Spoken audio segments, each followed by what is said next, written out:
Halo Sobat Tempo, Anda menyaksikan Bicara Perkara, dialog yang menyajikan fakta dan analisis hukum. Fenomena kekerasan terhadap anak hingga berujung pada kematian masih menghantui hingga saat ini. Kementerian Pemberdayaan Perempuan dan Perlindungan Anak mencatat ada 61,5% kekerasan terjadi pada anak Indonesia. Kematian Alvaro Kiano, bocah berusia 6 tahun yang tewas akibat kekerasan berat dari ayah tirinya, menambah daftar panjang kasus kekerasan hingga pembunuhan anak di Indonesia. Tragisnya, sang pelaku kemudian ditemukan meninggal dunia, diduga bunuh diri saat berada di dalam tahanan.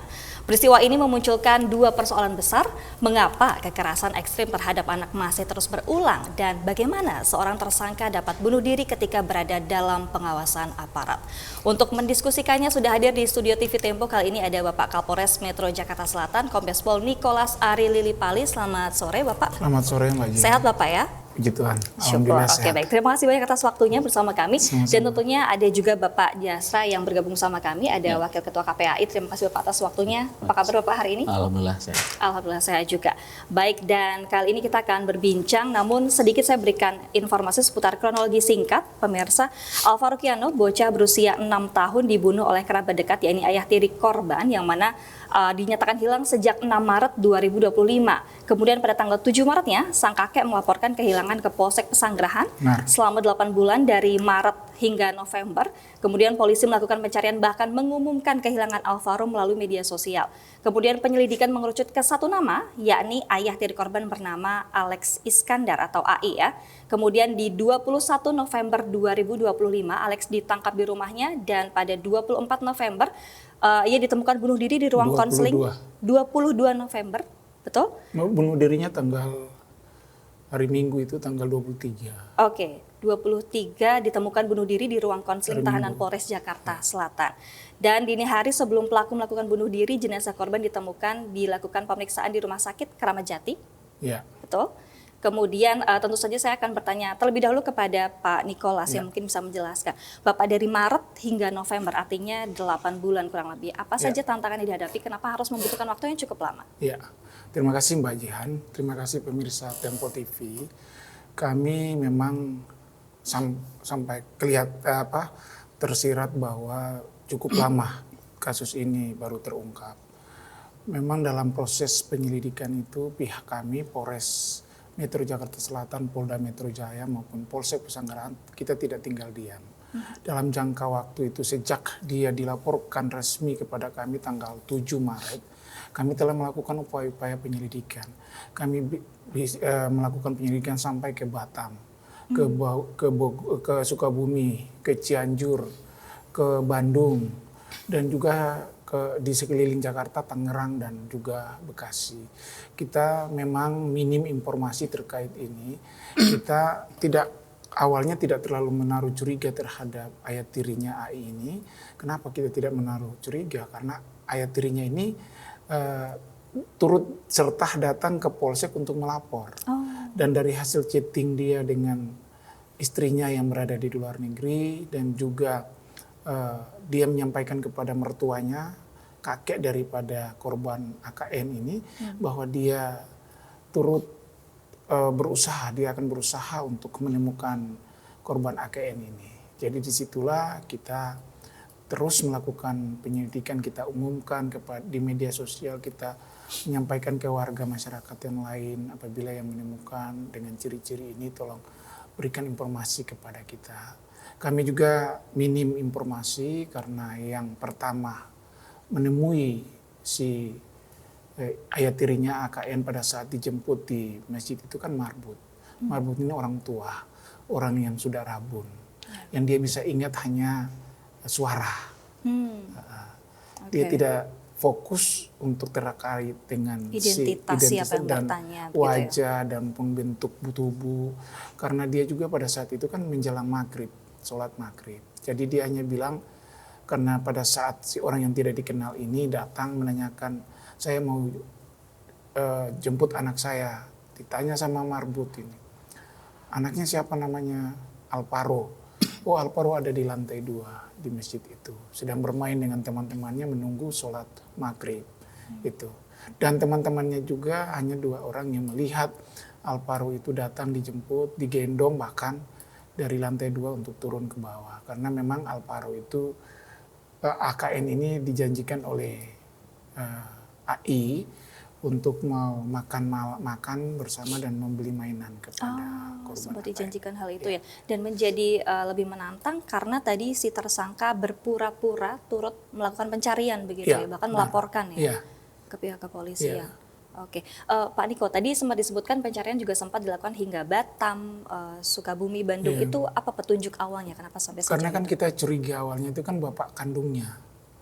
Bapak kandung daripada AKN ataupun keluarga dekat daripada bapak kandung AKN ini. Sedangkan ayah kandungnya itu kan berada di LP Cipinang karena kasus narkoba. Jadi kita menaruh curiga itu ke lingkaran keluarga daripada ayah kandungnya karena menyebutkan bahwa anak saya pada saat menjemput AKN di masjid itu dibilang saya mau jemput anak saya gitu.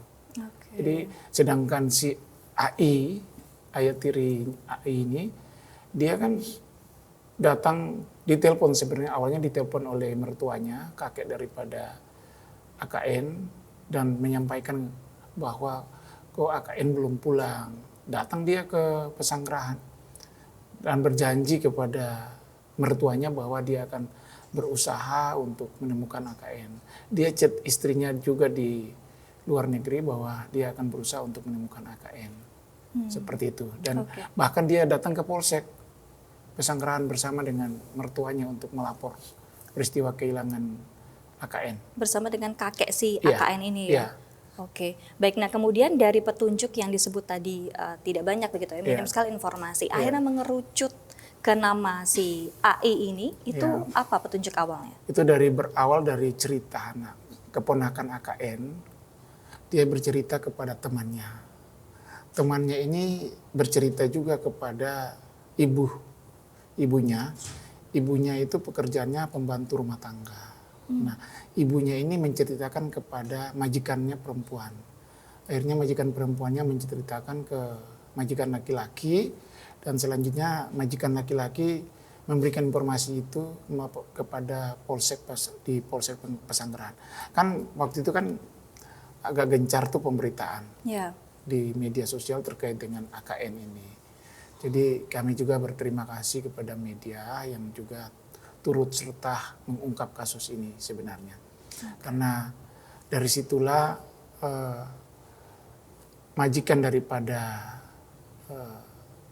ibu yang bekerja itu punya anak yang mendapat cerita dari keponakannya, itu terungkaplah kasus ini. Dari situ ditelusuri ya? Kita. Oke, dan ditemukan mengerucut ke satu nama yakni ayah tiri. AI ini ya. Oke, baik. Saya bergeser dulu ke Pak Jasra. Pak Jasra, bicara soal kasus kekerasan terhadap anak nih rasanya nggak habis-habis ya ini kalau diinget-inget, bahkan sampai nggak bisa ingat karena saking banyaknya begitu daftarnya. Sampai mungkin yang paling viral dulu ada Angeline, bahkan ada cerita yang sangat legendaris itu yang sempat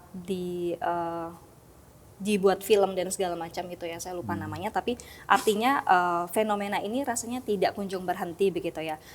Saat ini di kasus Alvaro, apakah pihak KPAI sudah sempat bertemu dengan keluarga korban dan apa yang dibicarakan begitu?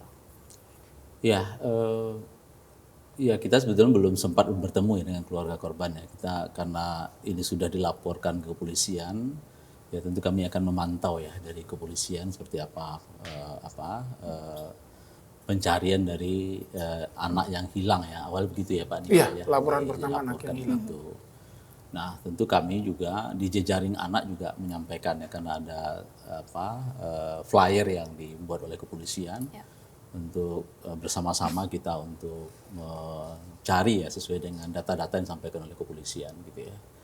Dan tentu kami apresiasi kepolisian menemukan ya setelah sekian lama gitu ya dari katakanlah Ananda ini gitu ya. Nah, mudah-mudahan tentu di proses penyelesaiannya akan diumumkan juga Pak ya, karena ada proses tes DNA juga ya, yang tentu akan disampaikan gitu.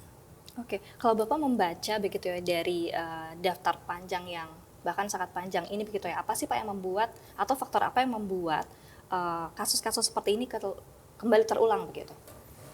Ya, jadi dari 1.100 laporan ya yang masuk di 10 bulan tahun ini, memang paling banyak yang dilaporkan kita adalah kasus keluarga, hampir 60% kasus keluarga. Apa saja kasus keluarga?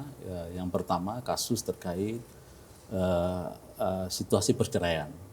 Karena dia bercerai, maka pada akhirnya terjadi perebutan hak asuh, kemudian terjadi saling dalam tanda petik menculik ya, walaupun itu orang tuanya sebetulnya gitu ya, tapi masing-masing keluarga itu menyampaikan dia menculik anaknya gitu ya. Kemudian juga ada penelantaran gitu ya, itu kasus yang paling tinggi. Nah, kasus yang kedua adalah isu pendidikan gitu ya, terutama kekerasan di satuan pendidikan. Nah, karena dia gagal di pemenuhan hak anak, maka dia berpindah kepada pelindung khusus anak. Ini kasus ketiga gitu ya. Ya anak berhadapan dengan hukum gitu ya. Anak yang terpapar dengan HIV/AIDS, terorisme gitu ya. Kemudian kekerasan fisik, psikis dan seterusnya gitu ya.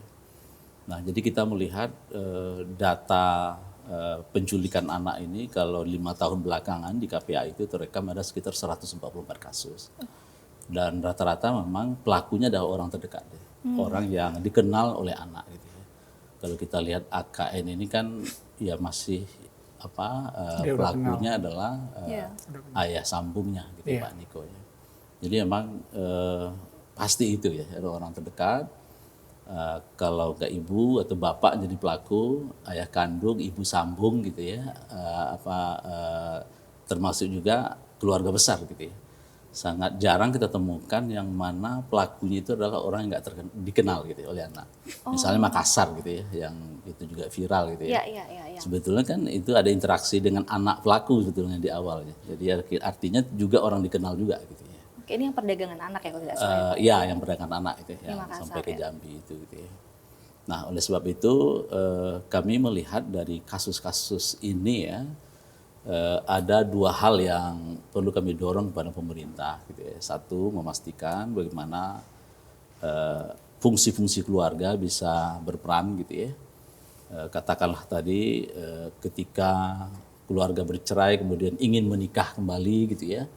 Ya menikahnya itu jangan hanya suami istri saja, tapi juga anaknya ikut bagian dari pengasuhan itu gitu ya. Sehingga anak ini tetap terlindungi dimanapun berada gitu ya. Nah di aspek lain ini aspek hilirnya, ini termasuk juga Pak Niko dan teman-teman juga berperan bagaimana memastikan pembatasan dan menghilangkan industri candu gitu ya. Misalnya apa Pak? Industri candu itu kan ada narkoba gitu Pak, itu kan ilegal gitu. Dan saya kira kepolisian sangat luar biasa lah untuk melakukan itu. Kemudian ada rokok, vape, ini kan juga mengalami situasi keluarga kita di ya tidak mudah gitu ya. Kemudian pornografi gitu ya, kemudian game online gitu ya. Nah termasuk juga bentuk-bentuk kekerasan. Jadi dua aspek ini kita hulu hilir itu digerakkan gitu ya, sehingga anak ini bisa terlindungi. Karena kalau kita biarkan keluarga sendirian, maka dia tidak kuat ya menangani situasi-situasi seperti juga dampak yang dialami oleh Ananda ini. Oke, saya jadi ingat Pak kalau tadi Pak Jasa sempat sebutkan harus menghindari aspek-aspek yang membuat kecanduan. Ini salah satu juga kalau tidak salah di Bekasi itu ada juga orang tua yang melakukan penganiayaan terhadap balita umur 3 tahun yang gara-gara muntah di dalam salah satu minimarket gitu ya, akhirnya dianiaya sampai meninggal. Itu sebabnya kalau tidak salah juga karena faktor kecanduan terhadap salah satu obat. Ini narkoba Ya. Oke, baik. Tapi apakah memang ada persoalan yang cukup menantang di bagian penanganannya atau seperti apa Pak? Itu kan tadi aspek preventif begitu ya? Iya, sebetulnya dalam penanganan ketika terjadi peristiwa gitu ya, kalau di kita itu sebetulnya kalau dia terkait sudah dilaporkan ke kepolisian, biasanya kami kan berkoordinasi dengan kepolisian gitu ya. Apakah itu soal aspek hukum atau seperti apa gitu ya. Kemudian di samping juga soal penegakan hukum, tapi juga bagaimana soal rehab atau pendampingan korban gitu ya. Nah ini jadi dua hal yang terus kita dorong ya. Kita sudah punya infrastruktur itu gitu ya. Dan kadang-kala kan pelaku sudah dihukum maksimal gitu ya. Dan di penjara bisa katakan 15 tahun Pak Niko. Tapi kadang korban kan anak 6 bulan rehabnya gitu ya, di lembaga-lembaga milik pemerintah. Nah, padahal kalau dalam hasil pengawasan kami ya dari 23 lembaga rehab yang kami coba pantau gitu ya, itu memang ketuntasan rehabilitasi ini menjadi tantangan yang tidak mudah gitu ya. Dan alasan daerah itu ya klasik lah, soal anggaran, soal SDM yang terbatas, infrastruktur yang terbatas gitu ya. Padahal anak yang mengalami kekerasan itu ya mungkin saja 6 bulan itu nggak cukup ya. Apalagi mengalami misalnya kekerasan seksual gitu ya. Itu kan butuh waktu yang cukup panjang. Oke, rehabilitasi ternyata juga masih banyak bagian-bagian yang harus kita dorong untuk lebih optimal begitu ya. Ya, jadi PR kita apalagi undang-undang TPKS kan ini kan perspektif korbannya sangat luar biasa gitu. Maka kita mendorong pemerintah dalam ini kementerian terkait agar UPTD PPA kita yang belum terbentuk di seluruh Indonesia itu segera dibentuk gitu ya. Karena ketika korban sudah ada awareness melapor ke kantor polisi gitu ya, ya tentu kepolisian tidak bisa sendirian gitu. Dia harus misalnya dalam aspek penanganan lebih lanjut itu kan harus lakukan rehab ya, dan termasuk juga pengobatan gitu ya, pendampingan dan seterusnya. Ternyata cukup panjang ya Pak ya untuk Ya, proses rehabilitasi panjang. itu Ya. ya. Oke, tapi tentunya kita berharap supaya nanti korban-korban ini bisa sembuh dan tidak menjadi pelaku di kemudian hari itu gitu ya Pak ya. Ya, ketika tidak tuntas rehabnya dia akan menjadi pelaku. Dan beberapa hal yang kita lihat ya, mohon maaf anak-anak misalnya mengalami sodomi gitu ya. Kalau rehabnya tidak tuntas, mungkin 2 atau 3 bulan kemudian dia akan menjadi pelaku. Gitu ya. Potensi itu ada. Nah, oleh sebab itu ini penting gitu ya. Jadi hulu hilir terus kita dorong gitu ya. Dan tentu di pemerintahan sekarang di Astacita Bapak Presiden itu kan sangat luar biasa terkait pembangunan SDM ya. Nah, tentu kita harus gerakkan, apalagi jumlah anak kita itu kan sepertiga dari jumlah penduduk, 84 juta. Jadi generasi emasnya itu harus mulai dari sekarang kita pastikan pemenuhan haknya, terutama tadi di keluarga gitu ya. Karena di data kita, di data kepolisian, di data kementerian gitu ya, ya rata-rata pelakunya itu adalah orang terdekat gitu ya. Nah, bagaimana orang terdekat kita harapkan dia menjadi pelindung gitu ya. Nah, tentu butuh edukasi, butuh pelatihan-pelatihan. Karena dalam kajian kami dari 13.000 orang tua yang kita survei di 34 provinsi waktu itu tahun 2020, itu 60% orang tua kita itu tidak memahami bagaimana cara mengasuh anak secara baik. Baik soal komunikasi, kompetensi pengasuhan gitu ya. Dan ya pada akhirnya kita melihat situasi hilir ya, sesuatu yang memuncak. Sangat mudah orang tua marah karena problem suami istri, lalu orang terdekat menjadi korban gitu ya, termasuk juga Ananda ini. Baik, 60% itu angka yang cukup serius ya. Oke, baik, saya geser ke Pak Nikolas lagi. Pak Nikolas, meskipun kita tahu begitu ya bahwa memang perbuatan yang dilakukan ini sudah pasti salah begitu ya, tapi barangkali ada informasi pada saat pemeriksaan yang didapatkan, sebetulnya apa Pak yang melatar belakangi si A ini melakukan perbuatan keji tersebut terhadap Iya. Dari hasil keterangan saksi dan keterangan tersangka bahwa A ini merasa dia dihianati, dia dibohongi karena dibohongi oleh istrinya, ibu kandung AKN. Oke. Karena mereka sudah menikah secara siri, mereka di KUA, secara sah di KUA. Dia izin sama suaminya untuk kerja sebagai TKW di luar negeri. Dia berjanji kepada suaminya untuk menjadi TKW itu TKI selama 1 tahun. Tapi ternyata sudah hampir 2 tahun dia tidak kunjung pulang. Ditelepon, dihubungi, hanya janji-janji belaka. Terus yang kedua, dia mendapatkan informasi bahwa istrinya itu berselingkuh. Nah, disitulah dia merasa dendam. Dia merasa dia sudah setia, dia ternyata cintanya dihianati sama ibunya AKN. Dari situlah dia bagaimana caranya mau membalas istrinya yang ada di luar negeri karena tidak kunjung pulang istrinya itu. Jadi akhirnya anak yang menjadi sasaran dari, kan janjinya awal itu kan mau membelikan makanan dan minuman, makanan dan mainan. Tapi ternyata dia belum sempat pergi ke mall, dia bawa si AKN ke rumah mereka. Oh, sempat pulang dulu. Pulang dulu karena dia mau mandi katanya. Informasinya dia mau, hasil keterangan dia ya. Mau mandi, ternyata karena sudah malam, udah mungkin AKN sudah pergi lama ya, anak kecil kan nggak mau lama-lama kan. Maunya apa yang dijanjikan kan harus ditepati. Langsung dapat ya. Harus dapat. Jadi rewel lah, si AKN ini rewel, nangis, menuntut dia untuk mana mainannya kan.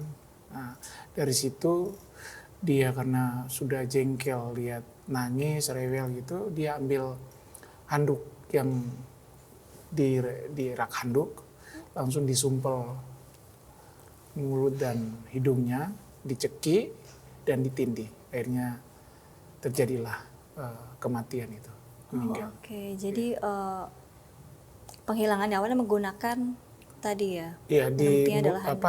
Disumpel dengan ini Pak. Dengan handuk ya. Dengan handuk, dicekik dan ditindih. Itu kita sudah melakukan prarekonstruksi memang. Sebelum, karena kan kita mau meyakinkan dulu kan, mau dinaikkan statusnya dari saksi ke tersangka kan kita harus punya keyakinan. Penyidik harus punya keyakinan. Akhirnya kita memang melakukan prarekonstruksi waktu itu. Bagaimana dia cara membunuhnya. Dan memang dia yang menunjukkan, yang dia memperagakan. Oh, dia artinya mengakui. Dia memperagakan pembunuhannya, caranya membunuh bagaimana. Sedangkan yang kita sudah amankan barang bukti yang ada, dia bilang, oh bukan di situ digantungnya, di sini digantungnya di sini. Malahan dia yang mempraktekkan, dia yang memberikan, menjelaskan kepada penyidik di lapangan pada saat di prarekonstruksi ini. Handuknya di sini, letaknya di sini, di sini. Kalau penyidik taruh handuknya yang tidak tepat saja, dia bilang enggak, bukan handuknya di situ, handuknya di sini. Saya ambil, saya sumpel dia, saya cekik dia, dan saya tindih dia. Oke, dia menjelaskan dengan detail. Detail. Artinya juga mengakui, termasuk menjelaskan tadi step by stepnya Iya, sampai. dia mengakui hilang semua perbuatannya dia step by step. Mulai dari dia menggendong, dia menjemput AKN, Dari bahkan masjid? dia menggendong dia. Menggendong. Dari masjid dia gendong, dia kapan pakai sepeda motor ya. Pakai sepeda motor, terus dia ke rumahnya, dia dudukan AKN di mana, AKN duduk di mana, sampai dia ini sumpel AKN jatuh baru dia cekik, dia tindih. Setelah itu apa yang dia kerjakan, dia mencari tempat untuk mau dimasukkan jenazahnya, mayatnya. Dia pergi keluar ke toko untuk membeli kantong plastik. sampah plastik yang warna hitam besar itu. Terus dia ikat AKN dengan tali rafia, dia praktekkan semua itu. Dia menaruhkan jenazahnya di mana? Di belakang mobil Teriosnya, di garasi yang terhalang oleh tembok dan mobil Teriosnya. Dia praktekkan itu. Sampai dia buang tapi kita belum sampai pada saat pembuangan karena udah malam ya. Karena sudah malam kita kembali untuk kita prarekonstruksi pada saat terjadi pembunuhan saja. Oke. Dan meletakkan jenazahnya di mana. Oke. Untuk sampai ke tinjau itu waktu itu belum. Karena dia masih bilang, waktu awal tuh dia bilang dia buang mayatnya di kali. Sampai kita cek juga ke Badan SAR ya. Ada nggak menemukan mayat di kali yang ditinja? BPBD. BPBD itu bilang tidak ada. Akhirnya dia bilang, oh iya dia buang di tumpukan sampah yang dekat dengan kali, dekat jembatan. Nah ini diperkuat lagi dengan saksi-saksi. Ada saksi G namanya. R alias G. Itu yang mengangkat mayatnya untuk dia mau ganti sebenarnya. Karena dia takut ada sidik jari yang tertempel di kantong plastik itu. Jadi dia mau menggantikan kantong plastik itu dengan kantong plastik yang lain yang dia sudah siapkan. Dia pakai sarung tangan. Dia gantikan, dia pakai sarung tangan baru dia buang lagi. Kan dia ajak itu ponakannya itu, Yang melapor ya. bukan melapor, menceritakan. Menyampaikan informasi sampai akhirnya dilaporkan ya. Oke. Jadi dia mengajak keponakannya itu untuk keliling Mencari lokasi yang aman lah. Terus diantarlah ke sungai. Terus dia bilang sama ponakan, airnya kurang dalam. Kayak gitu. Akhirnya kembali mereka ke rumah orang tua daripada keponakannya itu, saudara perempuannya dari AI. Di situ dia juga sempat, hari berikutnya dia sempat juga meminjam itu, cangkul. Oh, si AI ini sempat meminjam Juga. Artinya ada niatan untuk Niat mengubur. untuk mengubur ya. Sebelumnya hanya dibuang saja, Iya. tapi ada niatan kemudian di hari selanjutnya untuk mengubur. Iya. Gitu. Cuma karena dia alasannya bahwa tanah terlalu keras untuk dia cangkul sendiri. Akhirnya dia putuskan untuk buang. Jadi ada rentetan peristiwa yang menyebabkan kita itu merasa yakin bahwa pelakunya adalah dia. Adalah si AI ini ya. Ayat tiri dari AKN sendiri, yaitu AI. Saya setuju dengan yang disampaikan oleh Pak Basra. Saya sebelumnya kan jadi Kapolres Jakarta Timur ya. Terkait dengan kasus-kasus anak ini memang predator. Pelakunya itu adalah orang yang di lingkaran anak-anak itu sendiri. Itu benar. Kalau yang sudah mengenal korban itu, banyak kasus-kasus asusila, percabulan, itu yang pelakunya yang orang-orang yang sudah dikenal, yang anak-anak di bawah umur. Dia memang kita harus waspada ya, harus benar-benar mengawasi anak kita, jangan menganggap anak kita di lingkungan itu aman-aman saja gitu. Karena kan kita tidak mengerti niat orang kan. Betul. Yang bisa kita lakukan adalah menghambat atau mencegah kesempatan untuk orang itu melakukan perbuatan pidana. Ya, jangan memberi ruang apapun Jangan memberi ruang, ya. Oke, baik. Pak Jasra, ini kan dari tadi sama-sama sepakat bahwa memang kasus yang terjadi pada anak-anak ini banyak terjadi di ruang privat atau tadi di tengah orang-orang terdekat. Nah, sebetulnya ada nggak sih tanda-tanda resiko yang mungkin bisa dibaca oleh lingkungan sekitar, entah itu orang tua mungkin atau tetangga-tetangga atau sekolah barangkali yang bisa kita identifikasi bahwa ini tuh mengarah ke perbuatan tindak kekerasan atau pembunuhan atau apapun. Iya, sebetulnya kasus anak ini kan kasus yang biasanya kan cukup panjang ya. Tidak mungkin itu terjadi 1 hari 2 hari. Pasti ada, misalnya kalau di keluarga itu di ranah privat itu kan pasti ada percecokan gitu ya. Walaupun itu informasinya sebatas di lingkungan keluarga. Tapi sebetulnya itu bisa dilihat gejala itu gitu ya. Nah, kalau kita melihat tanda-tandanya, kalau dia mengalami kekerasan fisik kan sangat mudah ya. Iya, masih terlihat ya. Gitu Pak Niko ya. Atau mungkin ada patah atau apa gitu. Kalau fisik mudah gitu ya. Tapi yang psikis ini butuh profesi, butuh psikolog untuk mendiagnosa gitu ya. Apakah dia mengalami kekerasan psikis atau tidak gitu ya. Jadi kalau dia berlapis misalnya fisik iya, psikis iya, seksual iya, itu sangat mudah lagi gitu untuk mengidentifikasi. Namun kami melihat kasus-kasus di ranah privat ini kita sering terlambat. Bahkan saya membahasakan seperti kita itu pemadam kebakaran gitu ya. Karena tidak ada satu lembaga atau perorangan yang diminta mandat untuk bisa masuk ke ranah privat itu. Kecuali sudah ada laporan, sudah ada peristiwa, baru kita datang gitu ya. Seharusnya bagaimana Pak? Ya seharusnya ada deteksi dini gitu ya, pencegahan awal gitu ya. Nah, maka kami sebetulnya 15 tahun yang lalu sudah mendorong agar rancangan undang-undang pengasuhan segera disahkan. Karena kasus-kasus keluarga ini kan load-nya sangat besar sekali, gap-nya sangat luar biasa gitu ya. Nah, di rancangan undang pengasuhan ini naskah akademiknya sudah kita serahkan ke DPR gitu ya. Okay. Di periode yang lalu itu sudah masuk di pembahasan prolegnas tapi urutan 72. Nah, saya berharap di DPR sekarang itu kembali membahas karena kita pengen dimanapun anak berada responnya sama, pencegahannya sama, penanganannya sama. Kita membayangkan kayak di Amerika lah Pak Niko, ketika ada 911 ya Pak ya. Kalau di polisi 110. Ketika itu melaporkan itu datang semua profesi, polisi datang, psikolog datang, dinas sosialnya datang. Kalau memang di keluarga itu dinyatakan tidak mampu untuk mengasuh berdasarkan diagnosa para petugas gitu ya. Ya untuk sementara negara ambil dulu anak ini dari keluarga itu, diselamatkan dulu gitu ya. Sampai keluarga ini dinyatakan mampu untuk mengasuh. Karena kan di mandat Konvensi Hak Anak itu kan yang sudah kita ratifikasi, memampukan keluarga itu oleh negara kan menjadi kewajiban gitu ya. Memampukan itu seperti apa, soal pengasuhannya, soal kemampuan dan mengasuh. Kalau dia problem ekonomi, ya membantu dari sisi ekonomi gitu misalnya gitu ya, atau apapun gitu ya, sehingga negara betul-betul hadir memampukan keluarga ini untuk bisa menjalankan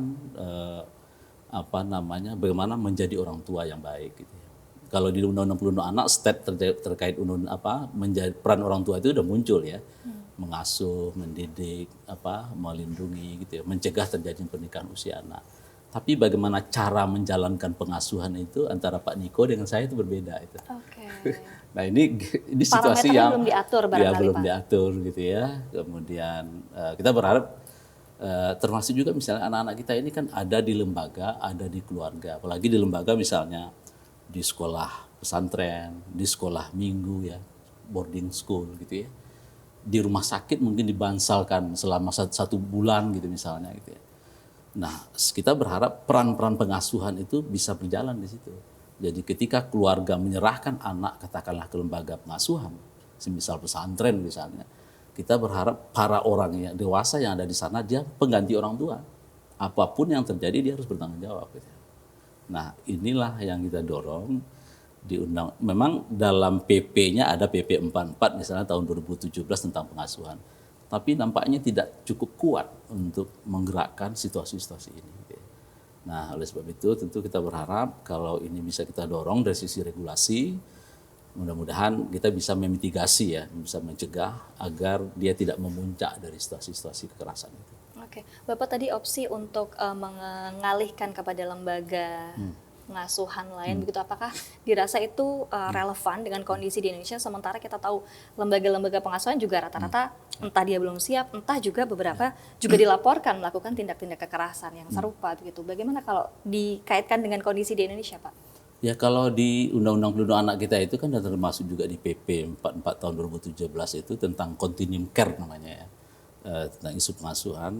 Memang mandat utamanya ada di keluarga. Jadi negara berkewajiban memampukan orang tua untuk mengasuh anak.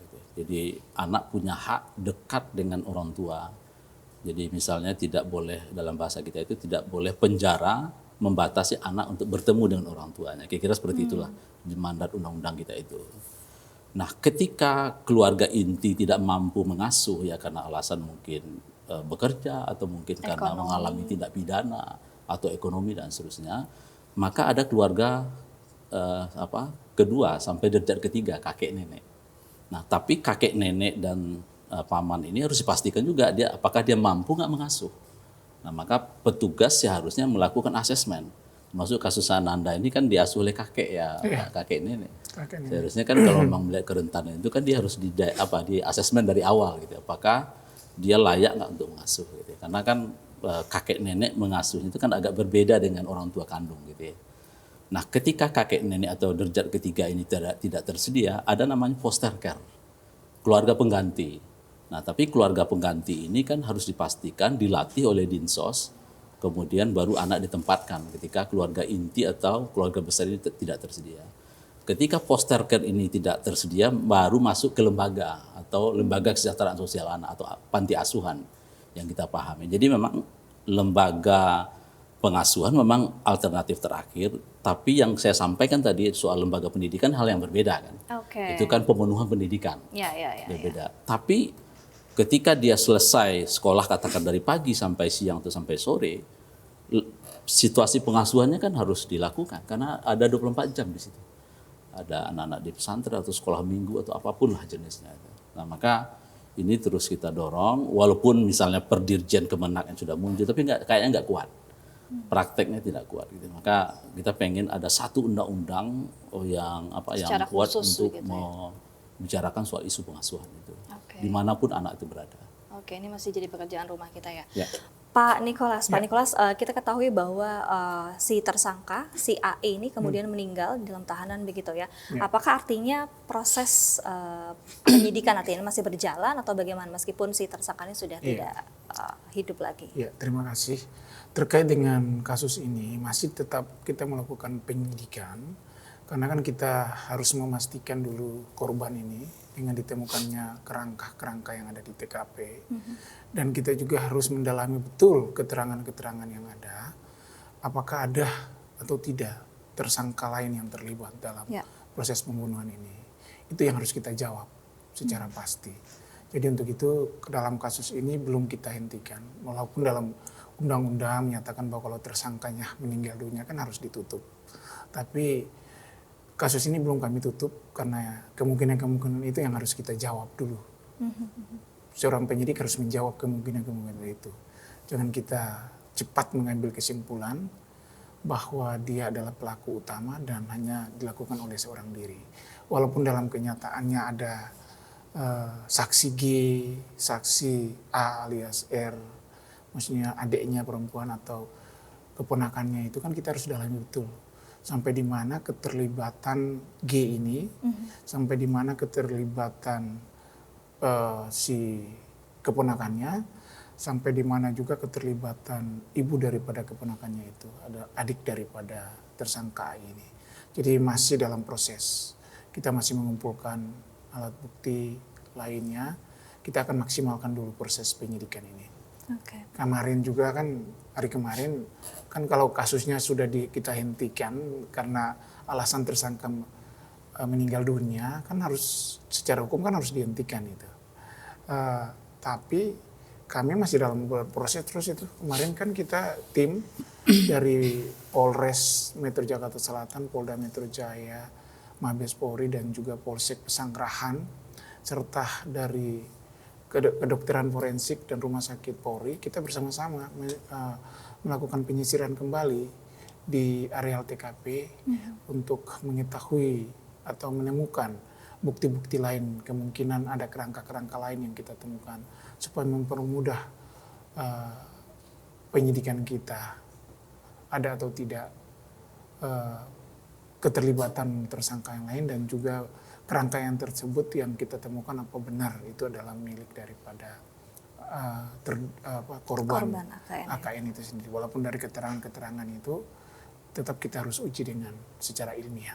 Baik, Pak Niko, jikalau katakanlah si AI tersangka ini masih hidup gitu, pasal apa sih yang akan dikenakan dan hukuman apa sebetulnya yang diberikan? Nah ini kita sampaikan bahwa pada saat gelar perkara sebelum naik ke tersangka itu kan awal mulanya kan laporan polisi di Polsek Pesanggerahan itu kan anak hilang, kan berbeda tuh anak hilang.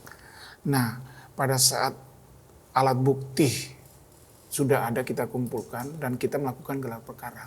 Di dalam gelar perkara itu diputuskan bahwa kasus ini bukan hanya kehilangan anak, tapi kita menambah pasal gitu. Menambah pasal. Karena kita menambah dengan pasal kekerasan anak yang mengakibatkan korban meninggal dunia. Pasal 76C Yunto 80. Ditambah juga kasus pasal terkait dengan penculikan anak. Pasal 76E Yunto 83 Undang-Undang Nomor 35 2014 terkait pelindungan anak. Ditambah juga pasal 338 KUHP tentang pembunuhan. Dan yang terakhir yang paling berat itu kasus 340 pembunuhan berencana. Nah itu yang kita sampaikan pada saat pemeriksaan dia sebagai tersangka di tingkat penyidikan itu. Jadi kita berlapis karena kita lihat kronologis kasusnya bagaimana,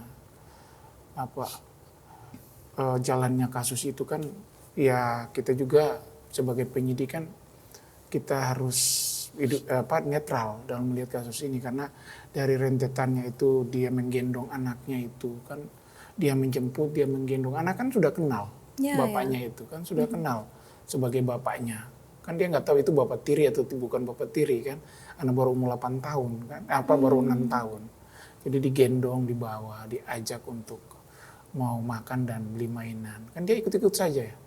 Nah dari situ baru dia dengan keji dia membunuh hanya gara-gara dia awalnya tuh merasa dendam atau marah sama ibunya, terus dia dengan cara keji begitu dia membunuh, mensumpel mulut dan hidungnya dengan handuk, terus mencekik baru ditindih lagi, baru mayatnya disimpan diikat lagi Pak. Kalau keterangan dia ikat pakai tali rapiat, tangan dan kakinya diikat biar kecil, biar bisa masuk di kantong plastiknya itu. Oke. Ya. Oke, Pak Niko, jika bicara tindakan selanjutnya apa sih yang bisa dilakukan oleh pihak kepolisian supaya untuk menekan angka kasus serupa terhadap anak, Pak? Oh, kalau kita dari pihak kepolisian, kalau terkait ini secara umum kasus anak umum. atau kasus anak terutama? Kalau kasus anak kita banyak kasus anak itu seperti yang dijelaskan oleh Pak Jasra tadi. Waktu kami punya pengalaman waktu Kapolres Jakarta Timur, kasus itu berawal ada juga perebutan anak, hak asuh anak. Itu juga yang membuat anak itu menjadi korban. Perbuatan orang tua, anak menjadi korban. Ya kan? Kasus AKN juga lah kan. Dianggap perbuatan ibunya tidak sesuai dengan janji pada saat pernikahan. Janji 1 tahun aja kerja di luar negeri, sampai 2 tahun tidak pulang-pulang, ayah tirinya marah, anak yang jadi korban. Artinya untuk menekan kasus anak ini yang harus kita sadari bahwa jangan menganggap bahwa di lingkungan kita itu aman untuk anak. Saja, ya? Aman untuk anak. Kita harus benar-benar waspada. Karena kasus anak ini pasti berkaitan dengan orang-orang yang dekat dengan kita, orang-orang yang sudah kenal anak kita. Minimal dia sudah pernah melihat anak itu, aktivitas anak itu hari-hari bagaimana. Jadi tetap kita harus menekan ini. Contoh kasus-kasus bully juga yang tadi disampaikan oleh Pak Jasra itu, kalau fisik yang kena itu mudah untuk kita mengungkapnya. Tapi kalau psikis yang kena, itu yang sulit bagi kita seorang penyelidik Polri untuk mengungkap itu. Untuk itu kami berharap ada peran serta dari stakeholder dan juga warga di sekeliling kita. Kita harus peduli dengan anak-anak kita. Di tempat bermainnya harus diawasi. Teman bermainnya juga kita harus tahu. Ya. Supaya dia harus kita kenal teman bermainnya juga. Banyak yang kita abaikan itu. Sebagai orang tua kita abaikan. Dianggap sudah dia bermain, kebiasaan dia bermain, pulang jam sekian. Pengawasan kita yang harus diperketat sebagai orang tua. Ini umumnya lah ya. Saya sampaikan. Mungkin itu yang dapat saya sampaikan. Oke, baik. Terima kasih Pak Nicholas. Pak, terakhir ke Pak Jasra. Tadi sudah kita evaluasi begitu ya. Kira-kira rekomendasi paling praktikal jangka pendek yang bisa dilakukan oleh siapa saja orang-orang terdekat, termasuk kita mungkin keluarga kita dan segala macam, yang paling mudah, simple bisa dilakukan apa tuh Pak? Ya, jadi orang tua harus dekat dengan anak. Gitu. Bagaimanapun caranya, gitu ya. Tentu masing-masing usia anak berbeda ya pendekatannya. Gitu ya. Anak-anak yang misalnya remaja itu butuh dialog, butuh tempat curhat, gitu ya.